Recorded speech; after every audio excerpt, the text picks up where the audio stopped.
ചങ്ങരംകുളം കക്കടിപ്പുറത്ത് വീട്ടിൽ നിർത്തിയിട്ടിരുന്ന സ്കൂട്ടർ കത്തിച്ച നിലയിൽ കണ്ടെത്തി. കക്കടിപ്പുറം വടക്കേപ്പുരയ്ക്കൽ രാമചന്ദ്രൻ എന്നിവരുടെ വീട്ടിൽ നിർത്തിയിട്ടിരുന്ന ബൈക്കാണ് തീവെച്ച് നശിപ്പിച്ചത്.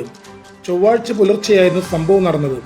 ചങ്ങരംകുളം പോലീസിൽ പരാതി നൽകിയതിനെ തുടർന്ന് കേസെടുത്ത് അന്വേഷണം ആരംഭിച്ചു. രാത്രി ഒരു 1:30 ആകുമ്പോൾ എന്തോ പൊട്ടിത്തെറിക്കുന്ന സൗണ്ട് കേട്ടിട്ട് ഏട്ടൻ എണീറ്റത്. എന്നിട്ട് എന്നെ വിളിച്ച് ഞങ്ങൾ പുറത്ത് ഇറങ്ങി നോക്കുമ്പോൾ ആകെ തീയും പൊക്കെയായിരുന്നു. അങ്ങനെ വണ്ടി കത്തുക. ഞങ്ങൾ വേഗം മോട്ടർ ഇട്ടിട്ട് തീ കെടുത്തി. തീ മാത്രമല്ല, വീടിൻ്റെ മുകളിലേക്കൊക്കെ പടർന്നു തുടങ്ങിയിട്ടുണ്ടായിരുന്നു തീ. ഉമ്മറത്തുള്ള കുട്ടിയുടെ ബാഗും പുസ്തകവും അങ്ങനത്തെ ഒക്കെ കത്തിപ്പോയി. പിന്നെ അപ്പോൾ തന്നെ ഏട്ടാ ആരെയും വിളിക്കുക പറയുന്നുണ്ട്. നമുക്ക് ആ നേരത്തെ ആരെയും വിളിക്കാനും പറ്റുന്നില്ല. നേരെ ചങ്ങരംകുളം പോലീസ് സ്റ്റേഷനിലേക്ക് വിളിച്ചു. അവർ അപ്പോൾ തന്നെ വന്നു 2 ആൾ. എന്നിട്ട് ഇതൊക്കെ എടുത്ത് നോക്കിപ്പോയി.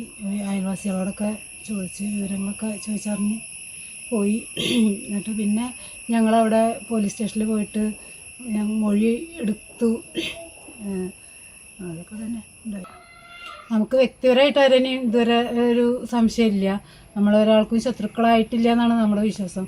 പിന്നെ അയൽവാസിനായിട്ടൊരു അതിർത്തി തിരക്കുണ്ടെന്നല്ലാതെ വേറെ പ്രശ്നങ്ങളൊന്നുമില്ല. നമ്മൾ പിന്നെ ഇപ്പോൾ ചന്ദ്രേട്ടപ്പോൾ പാർട്ടി മാറിയിട്ടുണ്ട്. ഇപ്പോൾ ഇലക്ഷനായിട്ട് കമ്മ്യൂണിസ്റ്റ് ആയിരുന്ന ആൾ ഇപ്പോൾ BJPക്കായി. എന്ന് വെച്ചിട്ട് പാർട്ടിക്കാരനായിട്ടും ഇതുവരെ നമ്മൾക്ക് പ്രശ്നമൊന്നും ഉണ്ടായിട്ടില്ല. അവർ നമ്മളോട് മോശമായിട്ടൊന്നും പെരുമാറിയിട്ടും പറഞ്ഞിട്ടൊന്നുമില്ല. നമുക്കിപ്പോൾ വേറെ ആരെയും സംശയിക്കാനും ഇല്ല. എന്തേ പറ്റിയെന്നുള്ള ഒരു ഇതുണ്ട്. അത് എന്തായാലും കണ്ടുപിടിക്കണം. സാർമാരോട് പറഞ്ഞിട്ടുണ്ട്.